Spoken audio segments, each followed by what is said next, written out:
Hello and welcome to the Home Assistant Podcast. My name is Phil. Joining me as usual, we've got Rohan. Hey, Rohan. Hey. And today we're joined with Brian. Hey, Brian. Hey guys, how are you? Good. As usual, this episode of the Home Assistant Podcast is sponsored by Home Assistant Cloud by Nabukasa. Easily access your local Home Assistant instance remotely for a small monthly fee that supports the Home Assistant and the ESP Home projects. Configuration is done via the user interface, so no fiddling with router settings, SSL certificates, or any YAML. All right, Brian, welcome to the podcast.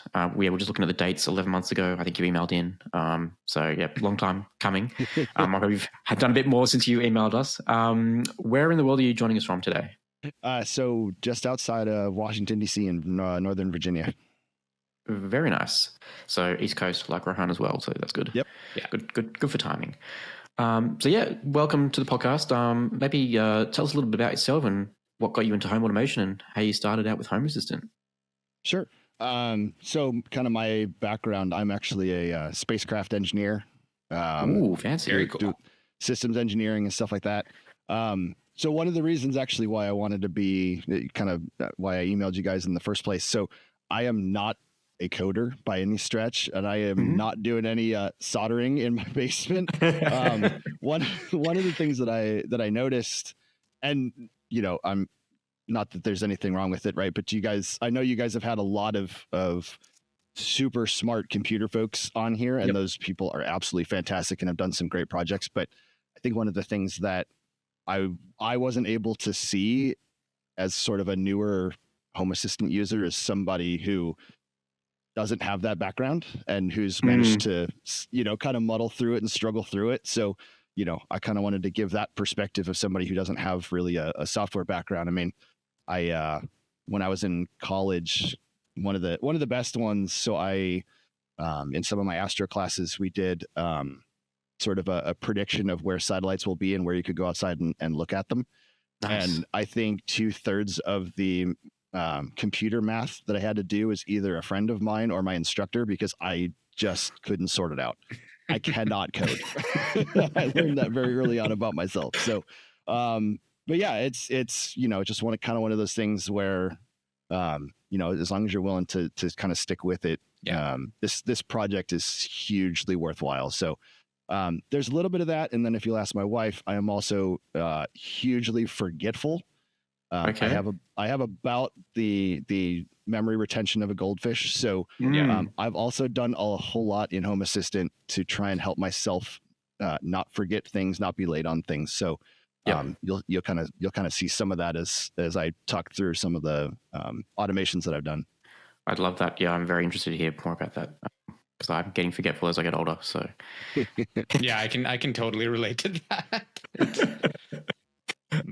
So cool. So if you're not a coder, or you describe yourself as not as a coder, how long ago did you get into Home Assistant? Like, were you around before automations were in the UI? Like, have you been doing YAML or anything like that for Home Assistant? So I can give you a little background, and then I'll tell you kind of, I intersected with Home Assistant a while back. And I was thinking about it last night. It was probably like 2014, 2015, and I got scared and ran away. So when I first started, I started with X10, mostly because I was in a house that had nothing on switches. And so I'm lazy and I'm forgetful. So I would either not want to get up and turn off a light, or I would forget to turn them off at the end of the night and they'd be on all night and stuff like that. So when we moved, the next house, everything was on a switch, whether it was an overhead light or something so we didn't use it, and I kind of scrapped it. Then the house that we moved to after that was really where I got started. I got started actually on smart things. And then from there, as I started to work into automation, I found Home Assistant, but again, that was like 2014 and 2015. And it was, for somebody, again, who's not a coder, it was really, really scary. And I just kind of backed away from it. It wasn't something that I was going to be able to spend a lot of time on. So we bought the house that we're in now back in 2017. And that's when I started to get a little crazy with actually being able to install light switches and do all of that. And that's when I knew I had needed something other than smart things. So that's when I went back into Home Assistant again and started, slowly growing the infrastructure. And by then it had grown so much, and it was so much easier to integrate everything, bring everything in. And, for somebody whose brain doesn't work like a coder, I can tell you it was so much better of an experience to get started again. Less scary. That was probably 2019, 2020, I think, when I got started the second time. So since then, it's been absolutely fantastic, and I love it. Depending on how well I've written the automations, the family may or may not, but Yep. So who's in the house with your family? Like, just have you got kids as well? Yeah. So my wife, 3 kids, anywhere from 14 to 8 at the moment, and 2 dogs. So I've got to, I have to please everybody, which is sometimes a challenge. Yeah, that's a very big mix that try and have to deal with. And any pets you're dealing with as well? Yeah, so the 2 dogs, they don't factor much into the actual automations yet, but I have a couple of thoughts. It's a matter of finding the money to implement, as always. That's it. Well, I was actually just going to ask, are you doing any automations around the dogs? So what you said, you have some stuff in mind. What does that look like? One of them is feeding. I saw. I can't think of what the YouTube channel is, but they've got the I think it's a Zigbee feeder. Yep. So I've thought about that because the kids always forget to feed the dogs, so I end up having to do it 10 o'clock at night. So it would be great to not always have to worry about that. But one of the other ones that you always have to work around whenever you have dogs and you've got a vacuum is not eating all the pet toys or rolling over things that you don't intend to. So I've had to plan carefully around how to automate that, especially if the dogs are out and we leave, and that triggers the automation to go vacuum. And now I've got a scared dog running around the house. Fair enough. It's that's cool. And how about the kids? Do you have any stuff that you're doing with So I've got one that's on an automated light switch, which we just put in not too long ago. But what I really want to get to, because I swear none of the 3 of them will ever turn off that light switch on their own. Yep. is I really want to push into the presence sensors in the room and be able to both start turning them on and off based on whether they're in there or not, or turn everything off when everybody leaves for the day and things like that.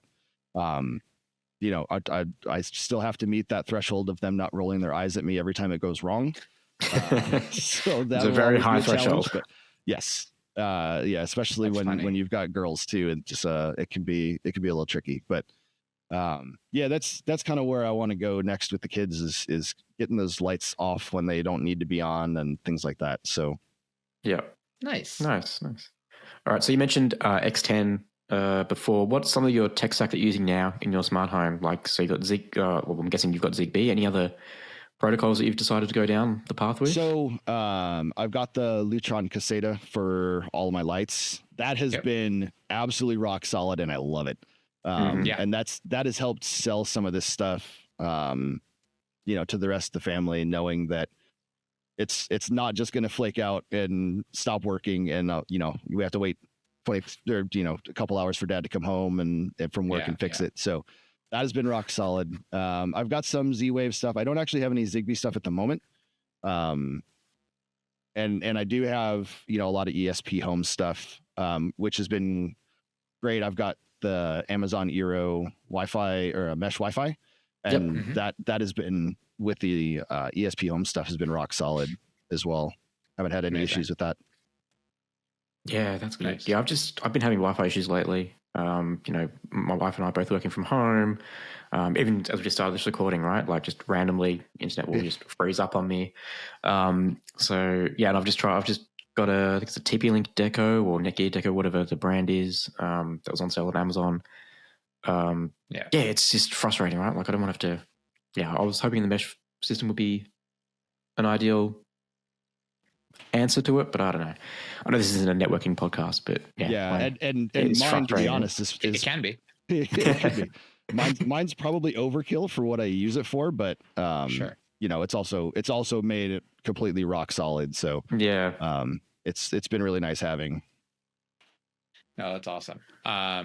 How about how do you drive a lot of these automations? So is it just, again, automations that you have set and they do kind of do their things, or do you use tablets? Do you use what do you use? So I've got to do a little of everything. Yeah. My goal really since moving back into Home Assistant has been hands off. Sure. If I can automate it to the point where it just happens and nobody has to think about it, that's my ideal scenario. And I've got some of them like that. Like my office here works that way. I've got an everything presence one sitting on the wall over here that looks down at the door, and everything in here operates completely off of that. So all of my lights, even warming up my computer when I walk in. So since it goes to sleep, by the time I've walked down my office to my chair, it's online and I can sit down and I can just start working. And then when I leave, 10 minutes later, everything turns itself off. So that's been great. And I've got some of those for, when my wife and I leave the house in the morning and stuff like that. But then I've also got stuff that the kids can trigger either on the tablet or through, the voice assistants and stuff like that. Yeah. What's your voice assistant flavor of choice? If it works, I'll use it. So I've got Echo devices. I've got some Google devices. I'm starting my way. Oh, you got one. Yes, I did. Nice. Oh, that's so cool. Is that the 3B or is that the 3? That's the S3 Box 3. Nice. So yeah, I will say, so I like to do weird things and weird setups and stuff. Yeah, and one of the things that's driven me absolutely crazy is the fact that there are things I can do with Google Home that I can't do with Amazon and vice versa. Yep. And so when we started down the path of Year of the Voice, that was one of those things that I was like, okay, maybe we can finally get to the place where I could ditch the other ones and I can do everything off of one and do it locally. Yeah. I really need to order one of those. It's really fun. It's fun to just mess around with. And I've also got whatever the little one is, the little guy. Oh, the M5 stack Adam Echo. Yeah, I got one of those guys too. Yeah. I got 2 of them actually. Nice. But yeah, I haven't been able to find the Box 3 anywhere. I did see somebody posted. Somebody had the Box 3B. I'll have to find it again, but apparently that's got a couple of sensors removed and stuff like that. Okay. Apparently, yeah, I don't remember when I tried to grab this, but I think I got lucky and they had just restocked or something, and I managed to snag one. Yeah, it's always I always don't heed the warnings. Like in our creator calls, like Paulus will be like, hey, this is what we're gonna do. If you need them, get them, so that we can talk about it and we can present on it and stuff like that. And I never do. And then afterwards I'm like, oh, I should do that. And it's always sold out. So that's what happened with even with the Adam Echo. I didn't have this guy for a while. And then I eventually found it. And it was like, oh, okay. And what's hardware are you using to use Home Assistant on now, especially if you're doing like the local voice as well? So right now I'm on a Dell Optiplex 7050. It's got a 7th gen i5. I went to that because I wanted to start doing some Frigate recording and detection and stuff like that. I started on a Pi 3, moved to a Pi 4 pretty quickly, and then when I wanted to do Frigate, I knew the Pi 4 wasn't going to be enough. So with that Dell, it's been solid. I had a little issue.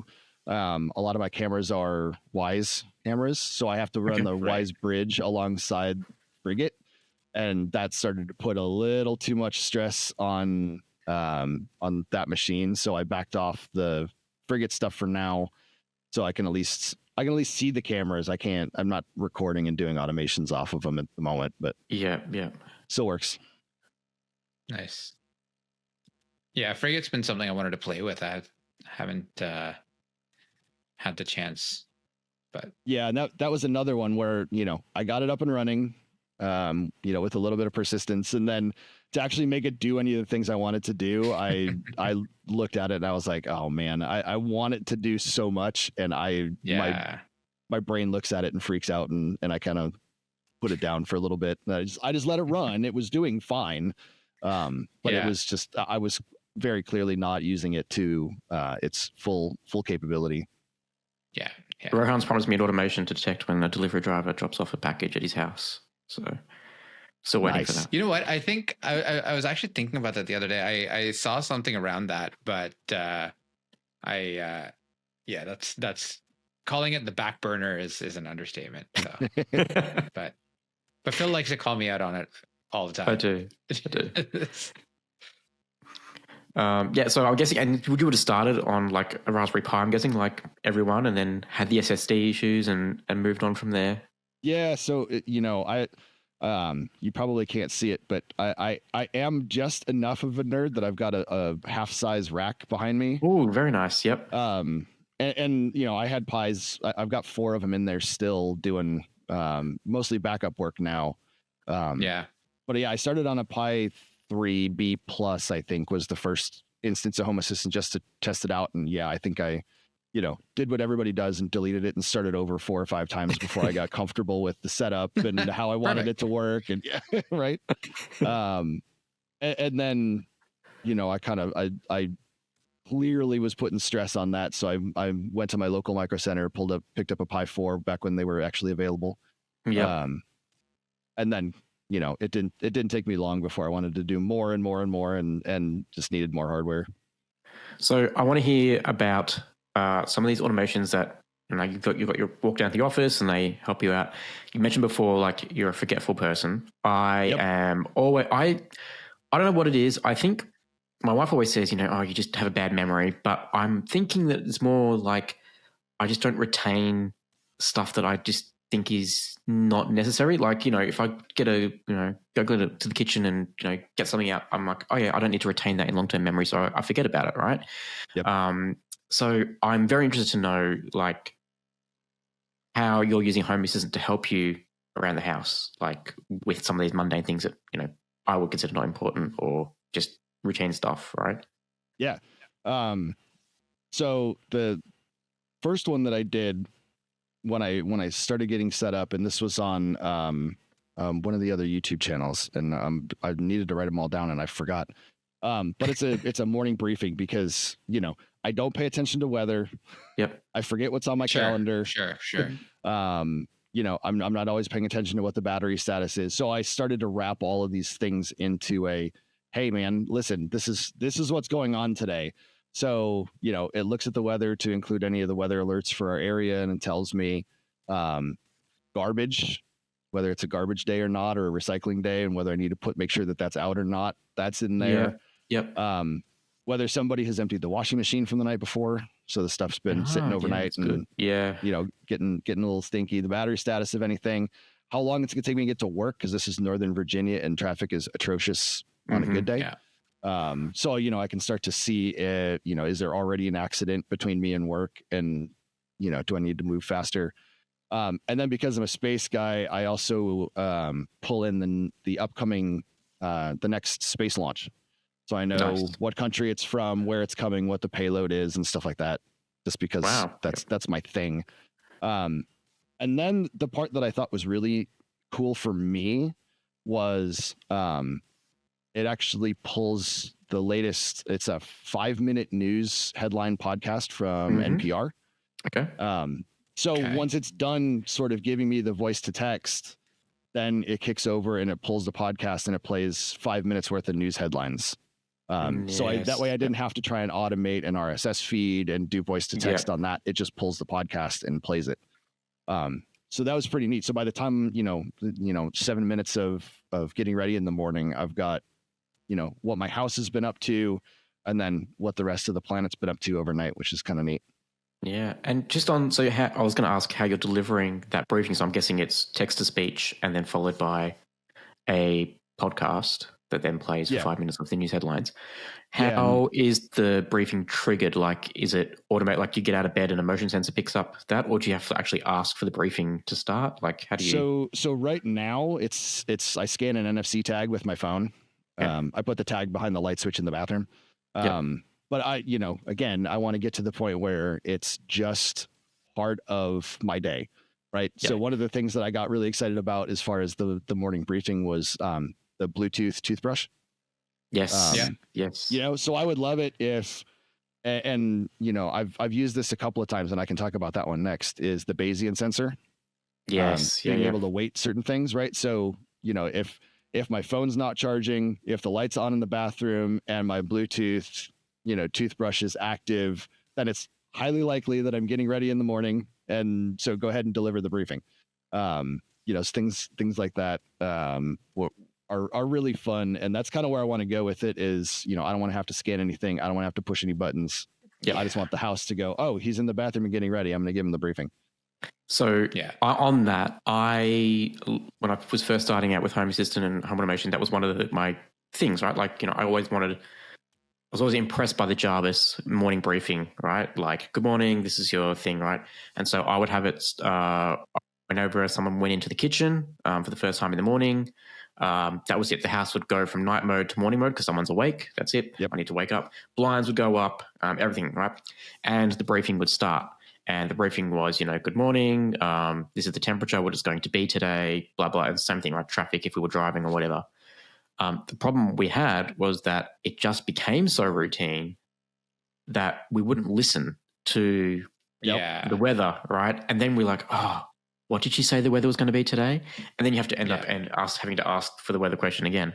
And which is why I sort of was interested in what you were triggering it on, right? Because I guess if you're actively saying to the MSC tag, I want to listen to this briefing, you're in the zone and you're going to pay attention, right? Right. But for me, when it was walk in the kitchen first thing and I'm hungry and I'm looking for breakfast and then it starts playing the briefing and I'm not listening out for it, you sort of, it can be, it's, you got to weigh it up, like when to play it, which and I've even noticed that happening to me. Even though I'm asking for the briefing, I start thinking about something else and I'm not fully paying attention. And so I think I've found a potential solution to that, which is passing a bunch of this information to something like Chat GPT and have it summarized so that every day it will be slightly different, and so you'll have to pay closer attention. And you so you just need it yelling your name once in a while. Just Brian. Hello, yes, hi. But that's kind of where I want it to go to is nice. not so much the rigid structure, but a little bit more free flowing, which will help with hopefully both comprehension, but then also be actually paying attention. Yes. One of the other automations is the nighttime one, shutting the house down and setting the thermostat and everything. And that's another Bayesian one because I'm the late nighter of the house, so I stay up late. So I've got it, is whether, if it's after like 10 o'clock, and my big one is always, sometimes I'll fall asleep on the couch watching television. So if the television's still on, don't like turn off all the lights and everything. Yes. Yeah. So that Bayesian sensor has worked a couple of different times just to kind of make sure that what the house thinks it's seeing is what I want it to see. It took some adjustment initially to get the values right. But I mean, again, that thing has been rock solid to the point where, I'll get to, every once in a while, I'll voluntarily sleep on the couch and I can I'll plug my phone in so the house sees it charging. It knows it's late. And then what I'll actually do is to get the house to turn over. I'll turn off the television and then the house all goes dark and it changes the mode and everything. And it's kind of one of those fun things where you actually watch it happening, because otherwise I'm upstairs, I'm already in bed, all the lights are off in our room, and the main floor of the house just does its thing without anybody watching it. But it's kind of cool to see happen live, real time. It always is like that's, and I love the blinds going up in the morning. I'm just watching the blinds go up by themselves. Like I was like, that's cool. Like I didn't do anything. The house knows it's morning time. I put one of the blind tilts in the master bathroom just because it's kind of an awkward place to get to. And that was one that got the eye roll initially of, oh boy, here we go again. It's another smart thing. And then it became routine that nobody has to touch those. And so now I'm sort of I hope she doesn't watch the podcast, but I'm hoping she asks for the other blinds in the master bedroom, so that I can buy those and automate those. But if she watches this, then I'll be in trouble because I won't have a project to work on. You know what? It's funny. It depends on what it is, right? So for me, I got the same things. I got the blind tilts on my Venetian blinds right next to me here, but this faces the front of my house, and it's 3 large windows, and there's a washroom right next in the next room over. And so my wife always was like in the evening, she was always like super like, hey, this is weird. I don't need people like watching me walk into the washroom or whatever. And just with that, she's like, is that not something you can automate? Like, can you figure that out? Whatever. Right. So it's like, okay, I actually got budget approval before you even starting. Right. And that's, it's nice getting a feature request rather than a bug report being like, hey, I'm going to do this. It's going to cost this much. Right. So it's, that's the holy grail, man. You got a request to do something rather than an idea in your head. It's the one and only time. So I'm still waiting for mine. That's funny. So you have got any other Bayesian sensors around? So you got the sleep and the morning routine, like any other Bayesian? Those are the only ones at the moment. I just it's not that they're not there. I just haven't found the reason to sit around and set one up yet. But I think it might have been the Bearded Tinker on YouTube. Mm-hmm. I saw him set one up and I was like, this is absolutely brilliant as far as being able to, half let your house do its thing, but then on the other half control it. Like, yes, it's kind of managed chaos. And it's really nice to be able to set that up and then work all the automations off of it. I was just looking at my config. I just did a global search for Bayesian just to see. Because I've done a few Bayesian sensors, but the only time I've ever had to do it is for my wife because she has an iPhone previously and we didn't have the app, and so I had to detect was she on this Wi-Fi network, or was she at a work day or whatever. And the other one I have is someone inside the house? Like, is there more than one motion sensor active?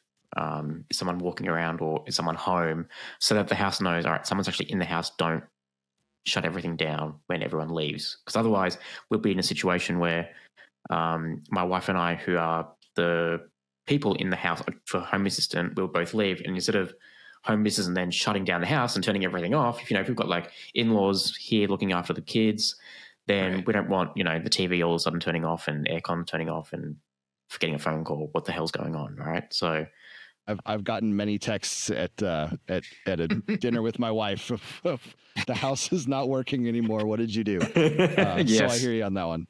Yeah. And for me, that's what the alarm control, like Alarmo and alarm control panels, like being the master switch for the house, right? It's been fantastic, right? I can just put the house into disarm mode, and that's the equivalent of the house being like someone home and the house just having the green light to do its automation. So yeah, that's good.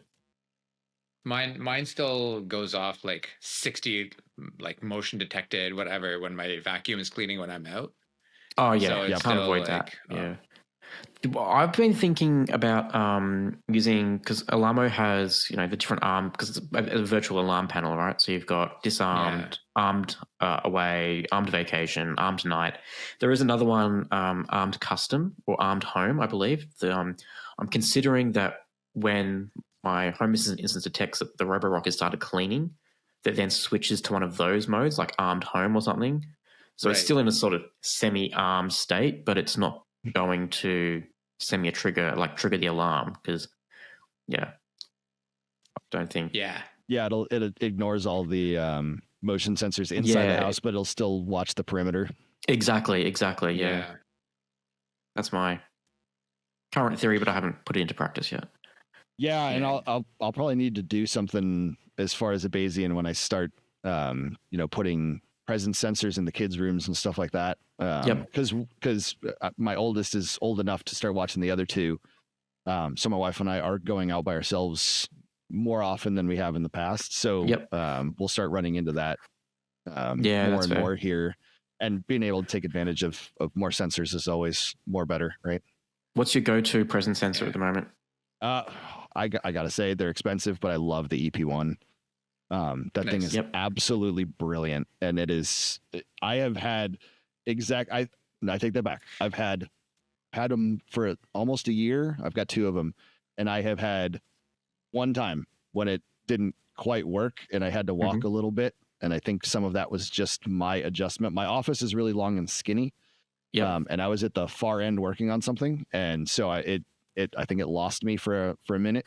And as soon as I took one more step back towards the sensor, it turned everything right back on again. So those things have been absolutely fantastic, and I love them. And I, I'm willing to pay, 1, for the stability, but 2, to support somebody like that who does a project like that for the community. I think what I want to do is the EP lights in the kids' rooms. I don't need everything. I just need enough.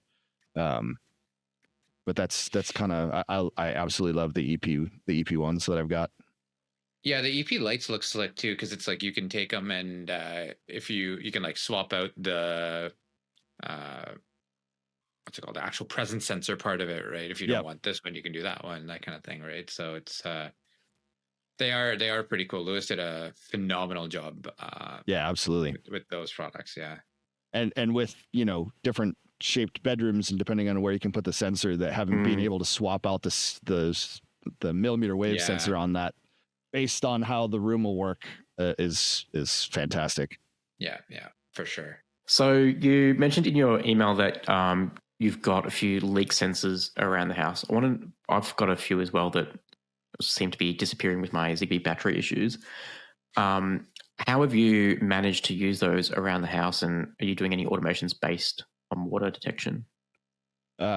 So those there's 4 of them, and those sensors are there because I want to say it was a couple of months after we bought and moved into this house. My wife came home halfway through the day, which she wasn't actually supposed to do.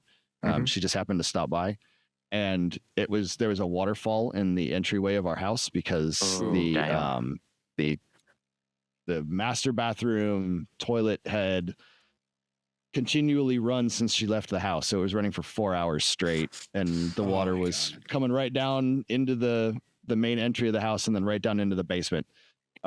So once we got the mess cleared back out again and got all the renovations done, was I went out and I bought 4 sensors, and I also bought a master valve. So when we're home, the idea, if all of them are working, but I've got similar battery issues where they run out really fast and I don't always remember to replace them. Which is super helpful given the fact that I remind myself every morning in the morning briefing that they need to be replaced. I don't always do it. But I've got all 4 of them. So and they're in all 3 bathrooms, and they're downstairs right between the sink, the dishwasher, and the refrigerator, right? So, another large source of potential water. So if we're home, it'll give me a notification. It'll play one audibly throughout the house, and it'll also send me a text on my phone. And if we're away from the house and it detects one, it'll just shut water off to the house, period. And because if nobody's home, why do I care if the water's running or not? I would rather save the house than the potential inconvenience of one kid who can't flush a toilet for an hour. So, thankfully it hasn't happened since, but that was one of those that was kind of that might have been as close as I'm going to get to go ahead and spend what you need to save the house next time. But that one, that was not a fun experience, but it did lead to some good, hopefully home saving automation. I was gonna say, do you know which one you got? Because that's actually something it's been on my list of one of those things, but like you said, it's always been like deprioritized and like, do I need it? Do I not? Whatever. It'll take me a minute. I can find it. They're really, really tiny, and I can't remember which one. My point of presence for all of my Z-Wave and all of that is kind of in one corner of the house, and I don't have a great Z-Wave network off of that. because I've got a lot of non Z-Wave devices. So part of my problem is just connectivity. So they're constantly dropping on and off the Z-Wave network. And then I don't remember. You guys are asking me a lot of hard questions. No, that's all good. That's all good. It's hard for a Friday night. I don't remember. But the water sensors are maybe that big. Like they're really, really tiny. And I've actually been thinking about upgrading. They're not. That could be the AOTech ones. Are they Z-Wave? Yeah, they are. You might be right. But I can't remember off the top of my head. But yeah, I think part of the problem is that they're working off such a small battery, and they're kind of far away from the access point that I've been considering going larger just to give them some extra power to maintain the connection. But I haven't pulled the trigger on that yet. Have you thought about a Z-Wave repeater or like a smart switch to give you more of that mesh? I tried one, and I installed it and tried to get it running, and again, this is probably a me problem. But I couldn't get the thing connected. I didn't try smart things. I actually bought one of the Z-Wave sticks and connected it to Home Assistant, trying to do it natively. And that was kind of back when Smart Things was going through its identity crisis and all of that. And I was trying to start the process of moving everything over, and I just never ended up getting there. And everything's still working, so I'm not going to upend the apple cart now. But so I tried attaching that directly to Home Assistant, and it's probably something to do with the way I architected the scenario, which is the computer's sitting right behind me here, but I wanted something sort of centrally located in the house. So I'm running a USB extender over Ethernet, like halfway across the house to kind of give me a central point. And I don't know if it's that USB extender that's causing me issues or what, but I have trouble getting everything to connect and stay connected. Interesting. Yeah, I wonder if there's like a source of interference or something like that, right? Like even with I'm trying to think. Yeah, that's interesting. But I mean, at the end of the day, like if it doesn't see does it see the device? It does. It setting it up, it would see it, and then it would disappear, and it would see it again, and it would disappear, and I could never get it fully attached to the Z-Wave network. If you like, to Phil's point, if you just plug it into your machine directly, and then have like a light switch or something like that, right? That's Z-Wave based, and at that point, then you can use that as a repeater, right? Just something mains powered, just like Zigbee too, same kind of deal. But I know, like with my light switches, you have to pair them in situ, right? Even like Z-Wave being a mesh network, you have to still pair them in situ. And so when I was in the process of converting Z-Wave sticks, like I got a new version, I could take my computer, which had Home Assistant installed, which also had the Z-Wave JS Docker container.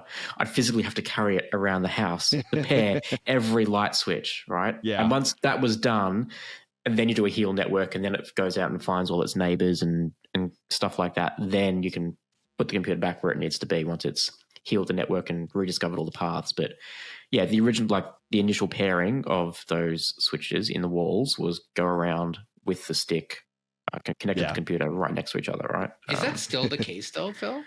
Yeah,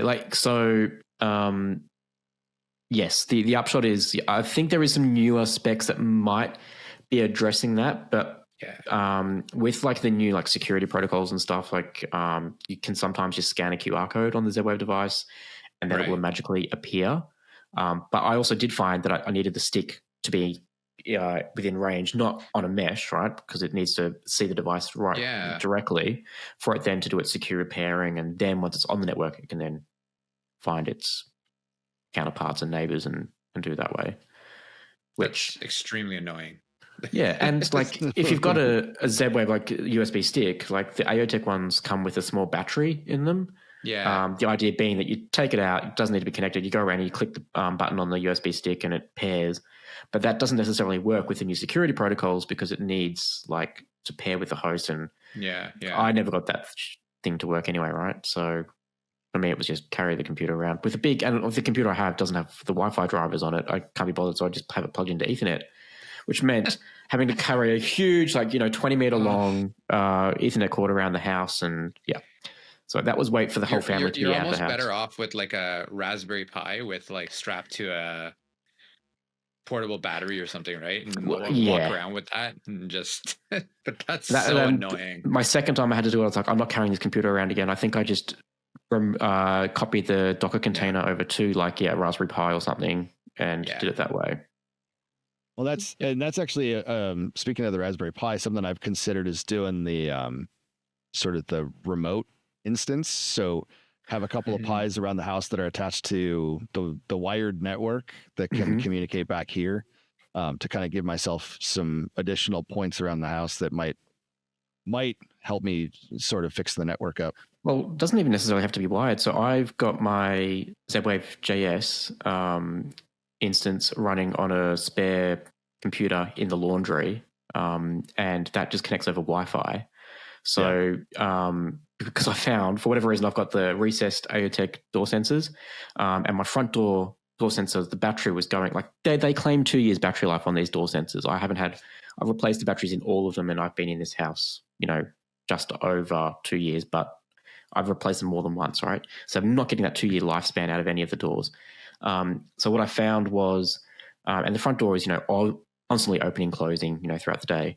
But for whatever reason, that battery was lasting, maybe a month, if that. And I wasn't getting all the status updates. So sometimes we'd open the door would be closed, but then it wouldn't tell Home Assistant that the front door was closed, which then means the air conditioner won't trigger, the door won't lock itself, all that fun stuff. So I actually ended up having to move my Z-Wave network hub, essentially, so the Z-Wave JS and the USB stick, to another central point in the house. And so now I have that running as its own little satellite system from the laundry, and then that pushes all the Z-Wave device changes back into Home Assistant over, WebSocket or MQTT, whatever it's connected through.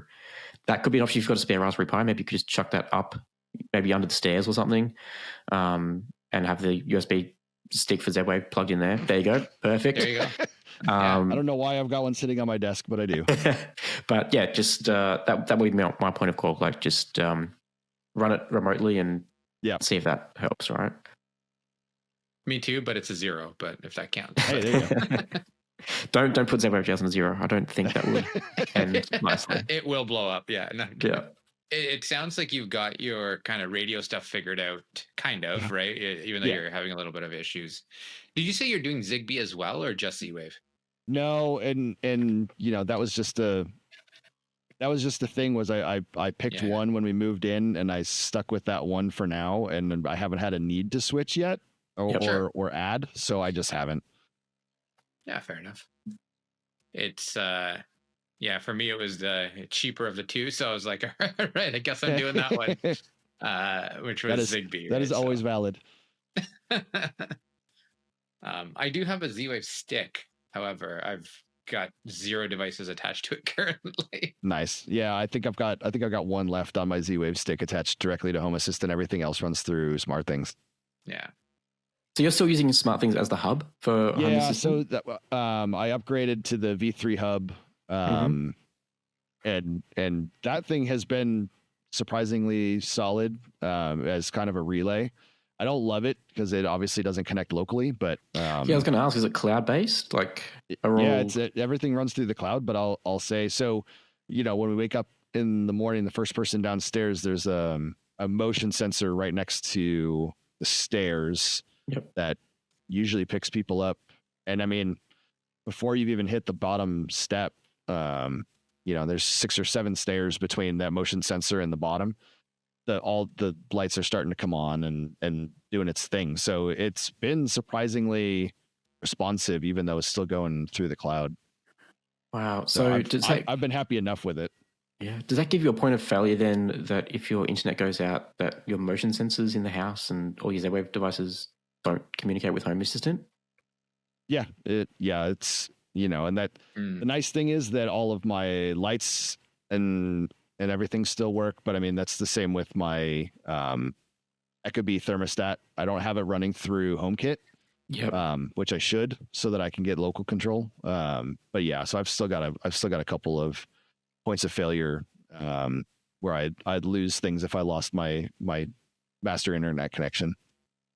I mean, if it helps, I'm using Z-Wave directly, and I default to local, but I still find that I don't know what it is, for whatever reason, if I unplug or the internet goes down, like the smart home still suffers, even though Home Assistant is local. Like 9 out of 10 things are okay, but there's just that one thing that doesn't work, and you realize, oh, that's not cloud dependent. Why isn't that working?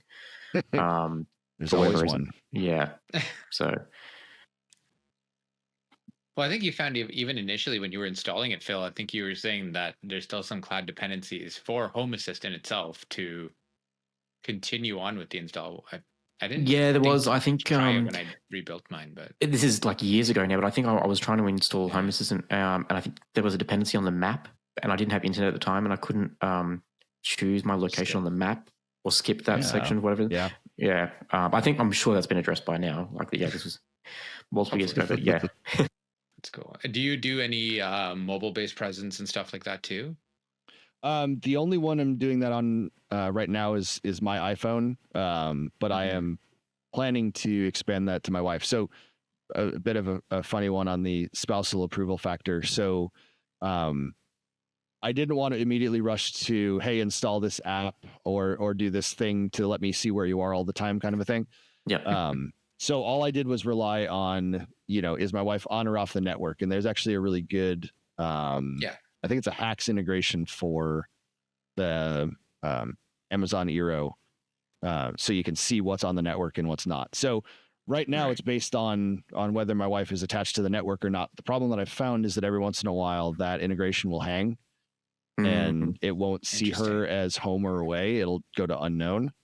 And so we've had it before where, I'll leave the house to go pick up one of the kids and not know that has happened. So my wife's current status is unknown.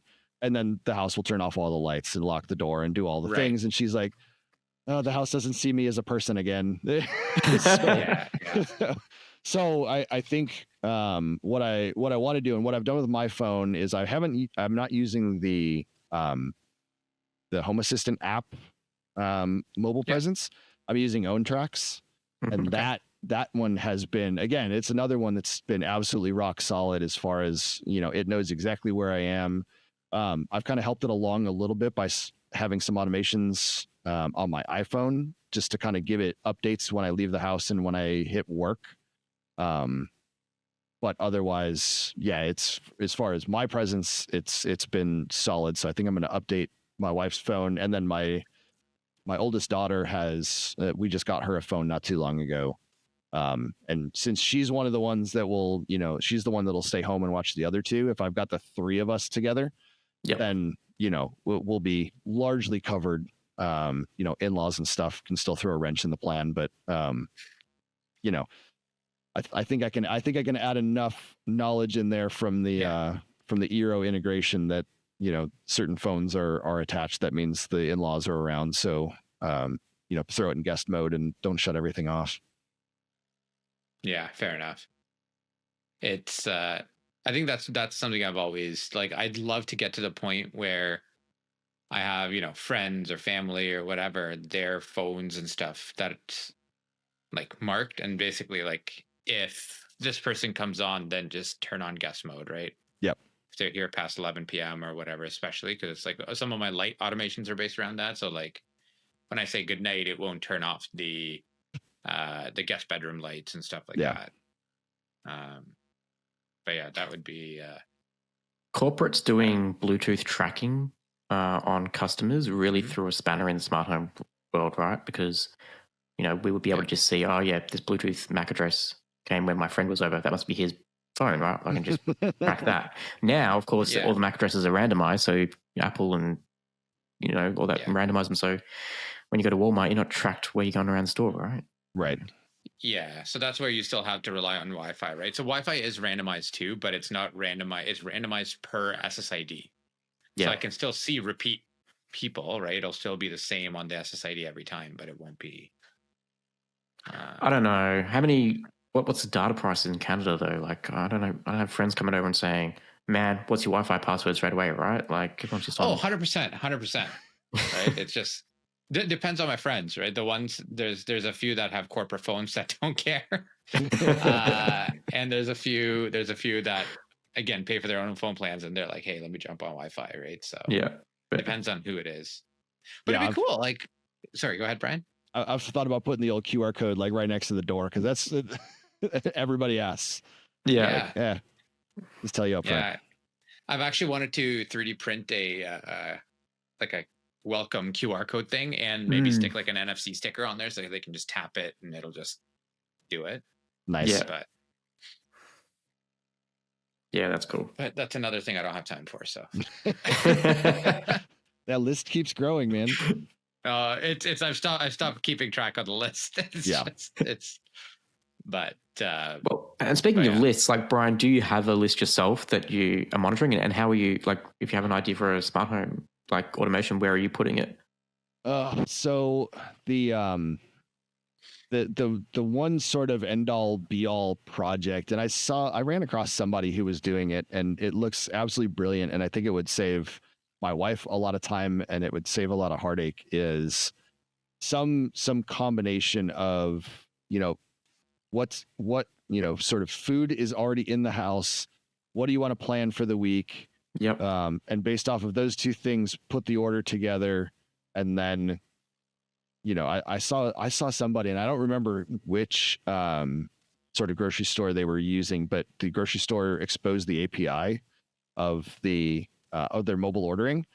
So they were actually able to tie it, like the house knew what was in the house to a certain degree, if depending on whether you put it into, a grocery or something like that. And then they could go in and say, okay, this is what I want.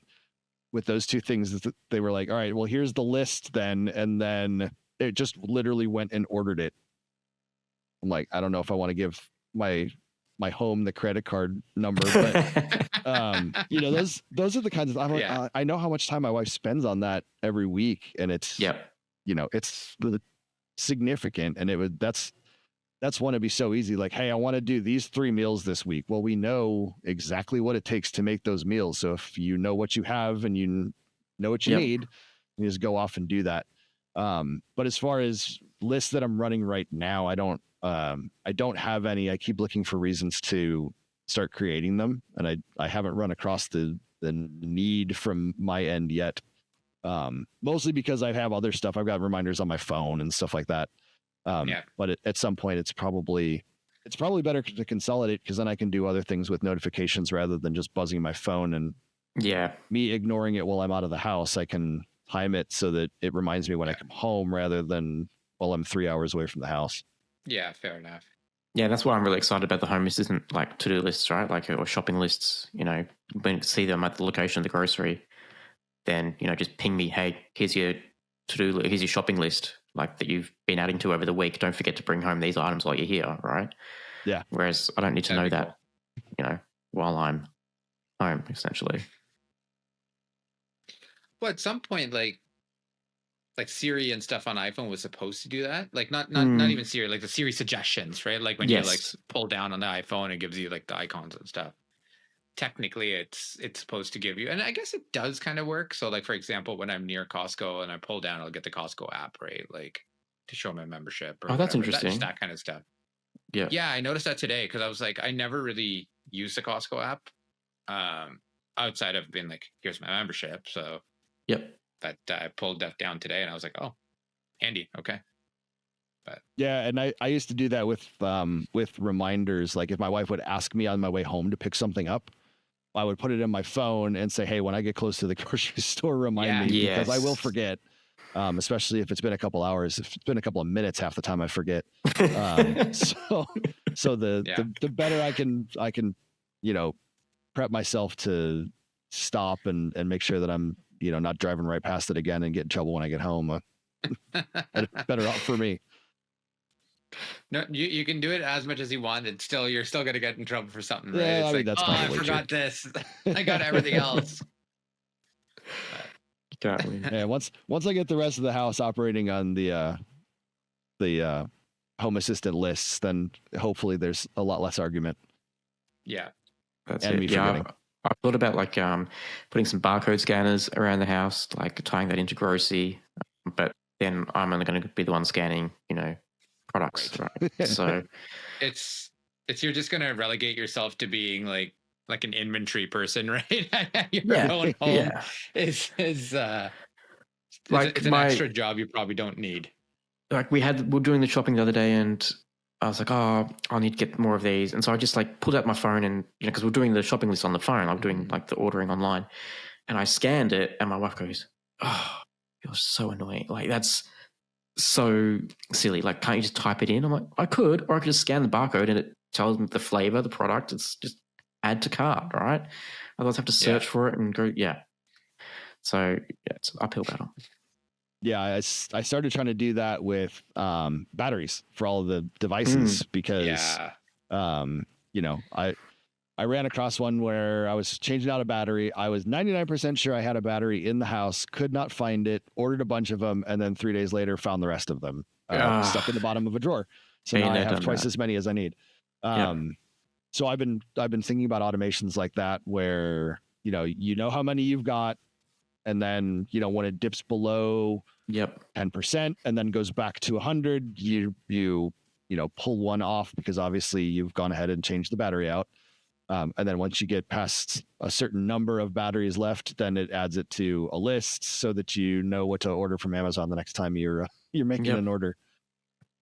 And grocery is great for that. Like I've got a blog post on how I automated. Don't do it anymore, but like I would have like tracking dishwashing tablets, right? And because I know when the dishwasher runs, I can then tell grocery, okay, deduct one from the stock level, and then grocery will be able to have a threshold. All right, you've only got 10 dishwashing tablets left. Add it to your shopping list next time, right? The problem is just keeping track of those stock levels. If you can automate them, fantastic. If not, then then you just become to keep inventory, right? And going around every that's what happened to me. So I started doing that with the tabs for the washing machine. And I completely missed the fact that there was a new bucket of them down there, and I never updated the number. And now I think I'm at like minus 30 or something like that because I just don't update it. There's actually a Hacks integration called Battery Notes for Home Assistant. That thing is fantastic. Yeah, it's really good. I just started playing with it like a couple of weeks ago, and it seems pretty cool so far. Like, I mean, you can like add notes and stuff.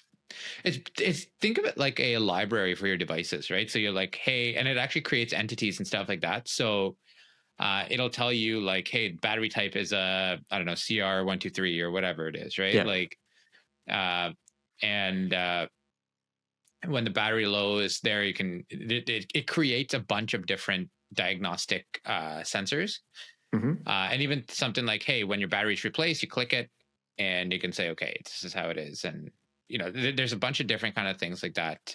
I know I'm doing a really poor job explaining that, but I have the sorry, go ahead. I'm guessing the idea being that if a battery is low, I can then click on an entity and it will tell me, okay, you need to go and replace this device's battery, and it takes this battery, like AA battery, CR123. Well, and it also keeps track of when it was last replaced too, right? So that's cool. Okay.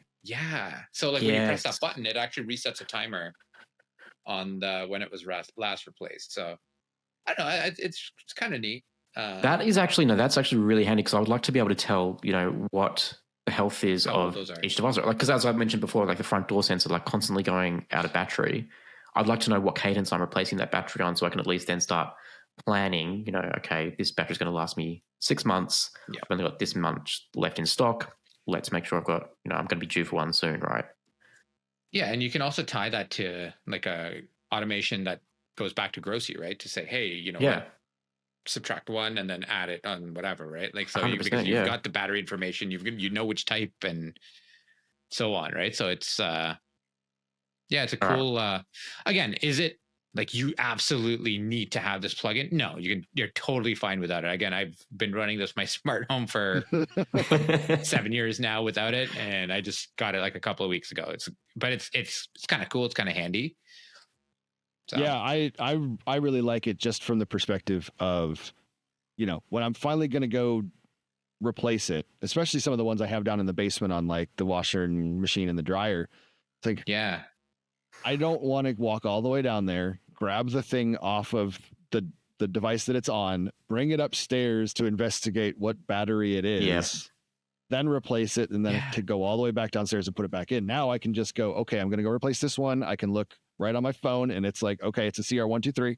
Grab that, take it downstairs, Yeah. replace it, and just bring the old one up and recycle it or whatever. So yeah. I love having the knowledge of what kind of battery I'm working with, without ever having to touch the device. Totally. Well, you sold me. I will leave links to that in the show notes because I think that is going to be a staple in my smart home moving forward. Thank you for mentioning that. There you go. So the other thing that I did, so I'm on the board of directors of our community pool. That's a thing in Northern Virginia. They're everywhere. They're private clubs, but they're open to whoever wants to join in the community. Cool. And what we've got is a lot of young lifeguards who have to make, I'll say, somewhat significant decisions on, hey, was that thunder or lightning, and should I close the pool, or is interesting. Yeah. And, it's up to these, 16, 17, 18-year-old kids. And Yeah. they do a great job. I'm not trying to, to drag them or anything. The problem that we run into is that we're close enough to Dulles International Airport that on the wrong day with the wrong wind, you can actually hear the planes taking off. Like if they're taking off to the north, we're south of the airport. So you get this nice big long rumble as they're moving down the runway. And I can't tell you how many times that we've closed for 45 minutes because they thought they heard thunder, and it's a perfectly sunny day and there's not a single storm to be found for thousands of miles. So what I did was I took an old Raspberry Pi that I had sitting around my desk, which I obviously still have. And I put it in there, and it's running just some basics, like the weather, give me a radar picture. There's a lightning detector. It's, what is it? Blitzortung or something like that. It's obviously, I think it's German. Yeah. And so it gives the amount of lightning strikes and the distance from your location. So that one's great because, we can say, hey, look, if there's been a lightning strike within 25 miles, shut down the pool. And they can just walk over to the thing, and it's right there. I put it on, we bought a pretty cheap Android tablet, and it's right there in the guard shack right next to the lifeguards. They just go, yep, absolutely. There's definitely one inside of 25 miles. We're shutting down the pool today.